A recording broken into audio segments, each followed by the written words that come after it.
January 1st of 2000. But then 3 years later, you know, we had of course 2 years later we had 9/11, but not so much happened in Michigan. But 2 years after that, we had a large blackout in Michigan where the whole Northeast lost power for 2 days. Basically, we lost power, and it was basically a situation where you know, we had to all go to the emergency coordination center and respond to you know, no computers, no power, no you know, huge issues. A lot of people thought it was in the U.S. thought it was another 9/11. They thought, you know, it was another terrorist attack.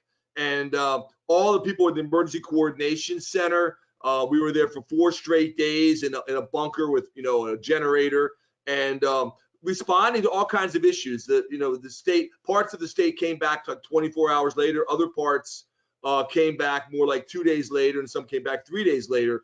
But it was a major emergency. A very entertaining story for sure. So let me share mine. Yes, so please. This is quite a long time back, huh? So almost like a couple of decades back, and as a kind of little bit prelude to the story, which is important, I used to do a lot of magic shows. I mean, long time back, and by magic shows, I don't mean the rabbit out of the hat trick kind of magic shows, but more like the David Blaine kind of stuff, mentalism and close-up magic and those kind of stuff. I used to do on stage as well. So I was doing like opening shows for college fests and closing shows for college fests. So I was doing it at a pretty decent level.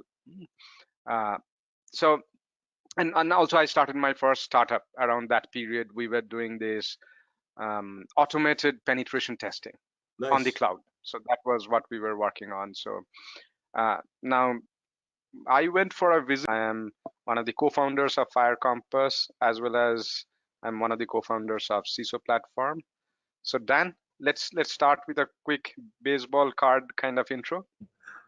Sure. Dan Lohrmann. I'm Chief Security Officer and Chief Strategist at Security Mentor. So we do security awareness training, and former CSO for state of Michigan, and started my career at the National Security Agency.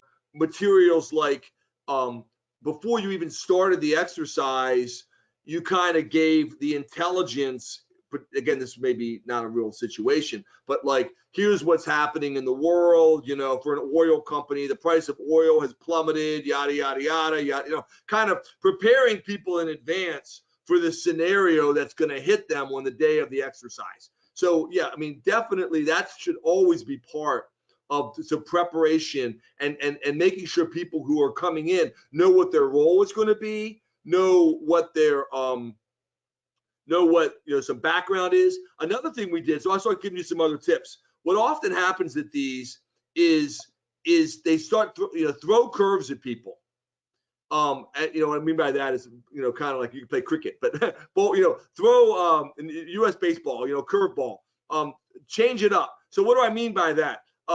Like they would come in day one and say, you, and you, tap them on the shoulder, you're gone, get up, get out of here.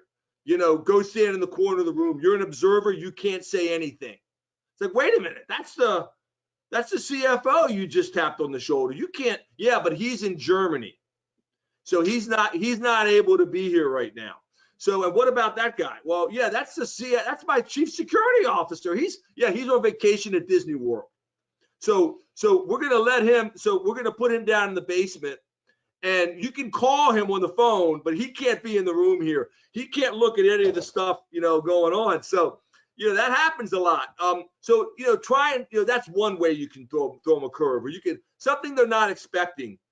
Because inevitably, whatever you plan, whatever you're thinking, whenever you think you're ready, you're never ready, right? Because it's never exactly, like I remember during the Blackouts, the people who are enforcers, the security team, the people that are actually going to be implementing this from a technology perspective. So CIOs, chief information officers, also, different types of experts in business areas. So whatever, who knows which area might be hit. Last year, the biggest area in the US was hospitals. So if this was a hospital tabletop, the scenarios for doctors might be slightly different than it might be for a government. Or if it's for a bank, it could be different. What are the different functions? Maybe it hits one part of the bank and maybe not another part of the bank. So you want to make sure those leadership roles from all across the enterprise are there at the table, and that's really important. Getting them involved. The other thing is you want to make sure that as you're putting together your scenarios, and I would just recommend, go to, in the USA, I don't know, other parts of the world as well. I know the UK and USA very well, but NIST is a great place to go. National Institute of Standards and Technology, a great